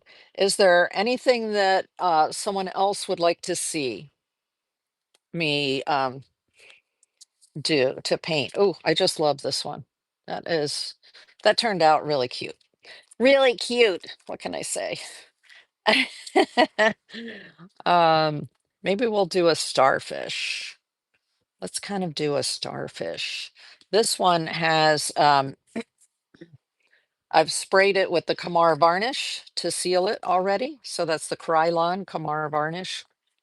And so it has kind of a satin look. That's what it looks like with nothing on it. And that's what it looks like with the Kamar varnish on it. I haven't tried this, but let's try one of these starfish like that. I like how it has the yellow and then sort of the red and then the white around the outside. Let's try something like that. This was off of Pinterest, but you can see it's somebody who hand painted it and they're selling them on Etsy, right? Um, so let's see. But I have some for sale tonight after the workshop is over. I'm going to set the picture up there for myself. And let's see what we can do here. Let's start out with the yellow. Which yellow? Which yellow? This middle yellow, I think, right here. And it's going to be dots, right? That we're going to be doing this with. So let me just start with, okay, this particular yellow is not going to show well enough, is it? On the black? Let's see. Not well enough. Okay, let's try the orange one again on the black.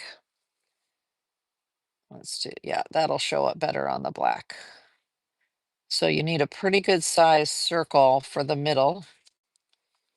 There we go. And I might make it just a little bit bigger.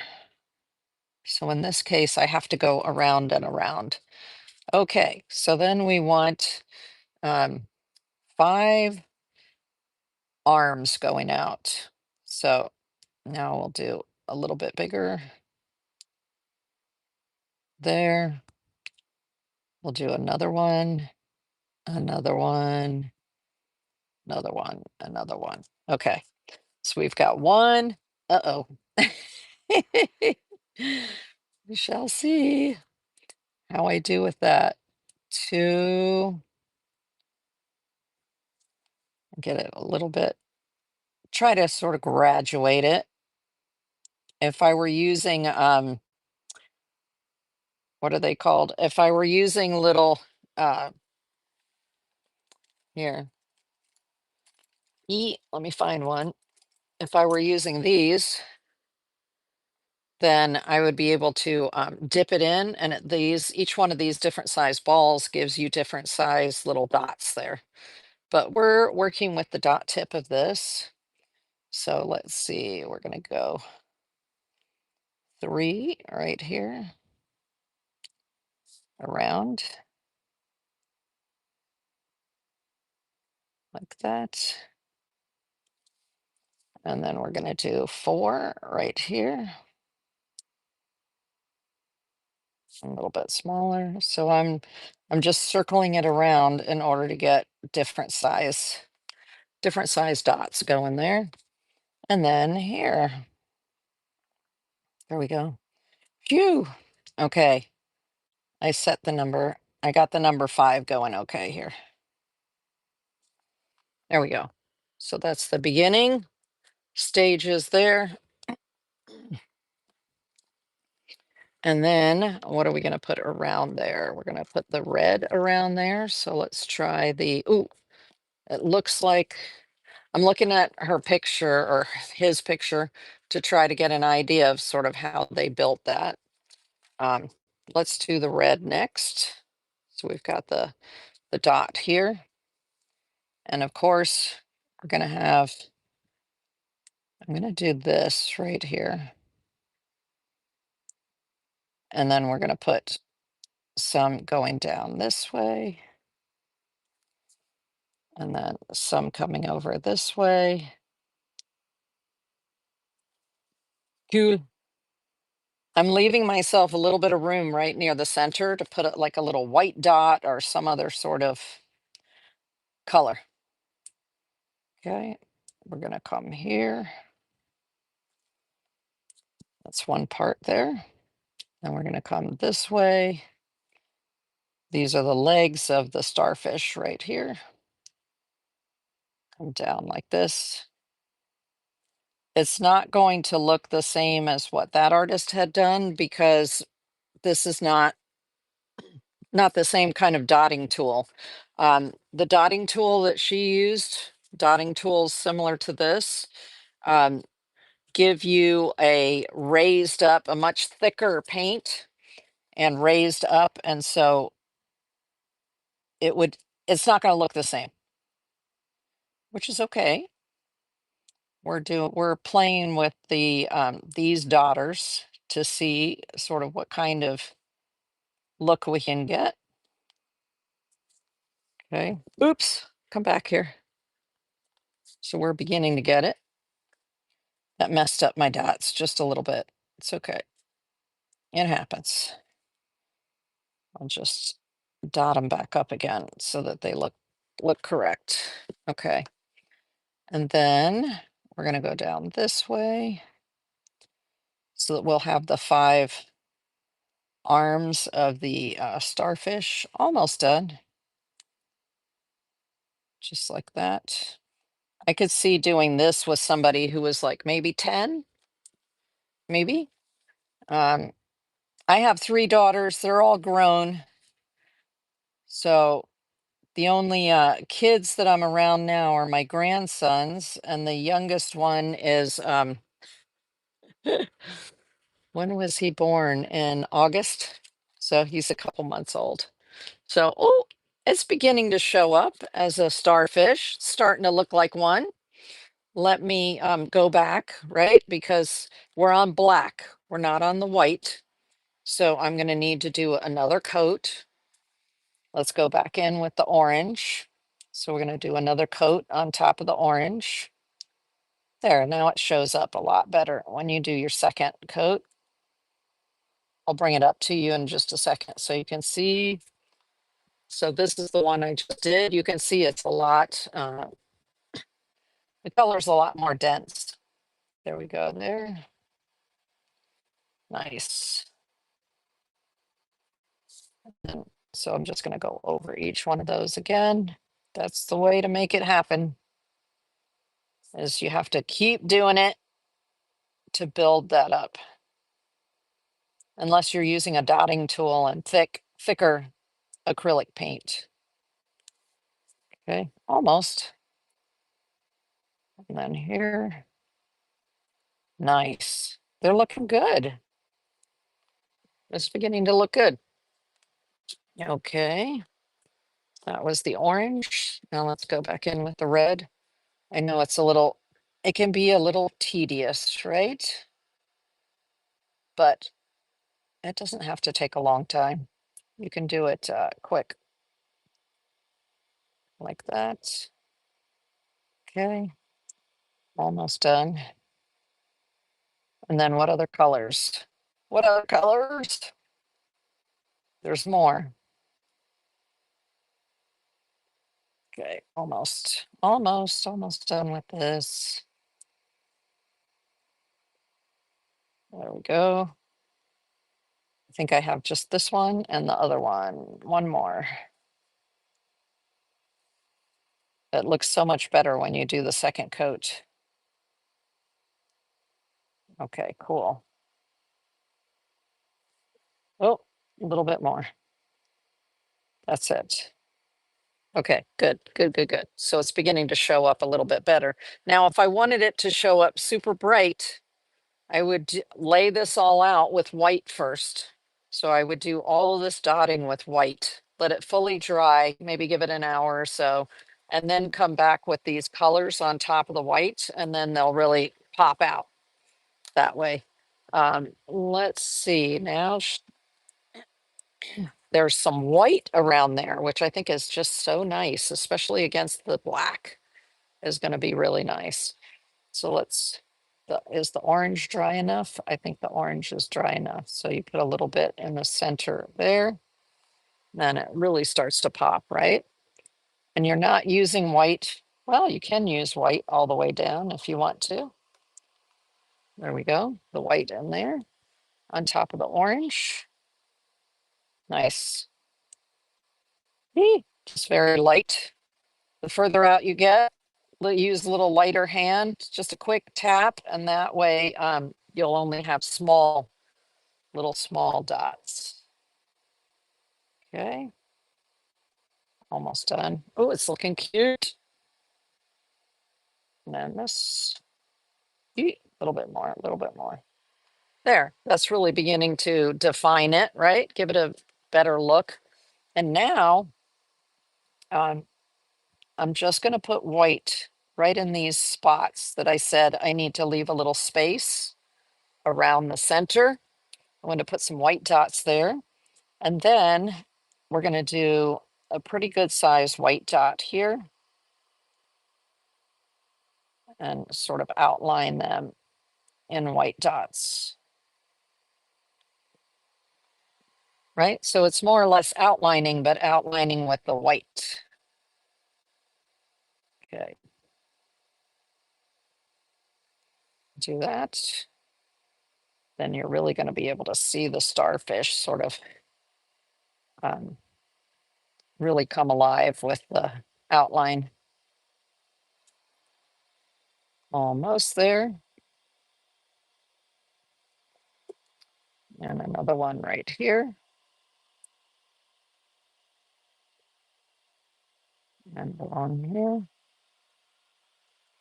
Oh, we're almost there, almost there. It's looking fabulous.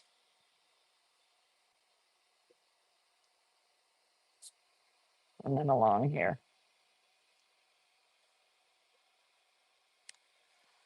Now you can really see the starfish start to come alive. And what I found interesting about what this artist did was they just added a little bit more in here. Not a lot, just a little bit, and sort of tapered it down toward the end to give it a little more bulk. So let's just do that. Just tapered it in just to give it a little more not going all the way to the end, just a few little dots, just to build it up. And then we have a starfish. Oop, one more. Just a little bit more. There you go. Starfish.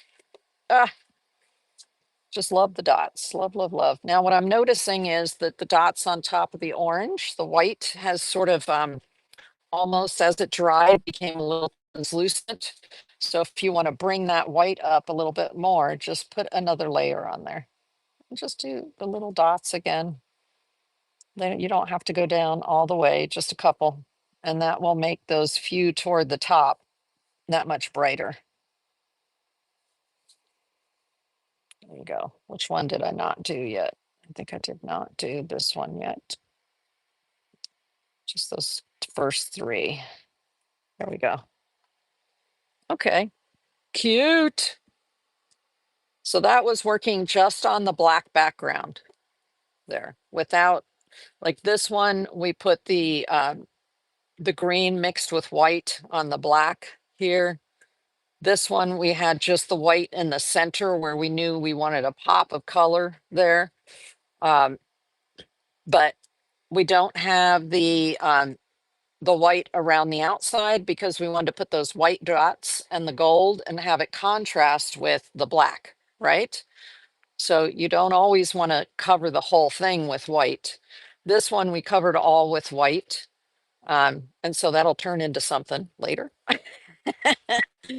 And then this one we left all black so that the colors will really show up against that black background, right? But this was sealed with the Kamar varnish so that we have a little bit of just a sealed surface to work on instead of working just directly on the stone itself. Nice. Nice. So that is it for this part of the show. I hope you enjoyed that, seeing how to make these various designs. Ooh, it was so much fun. There we go. So those are the ones we made here. I haven't quite finished that one yet. It's almost done. But there's that one. There's the starfish. There is the cute little flower. And then here is the other geometric rug. How fun are those? Those are so much fun. I hope you will pick up some markers and play some acrylic markers and play with those with some rocks yourself, whether they're from your garden or you do like I did and go out and buy some rocks. But those are some techniques for sealing the rocks and some techniques for also working on the difference between your lighter rocks and your darker rocks. All right. Thank you so much for that. I really appreciate it. Ah, they all look great. Thank you, S. Diedrich.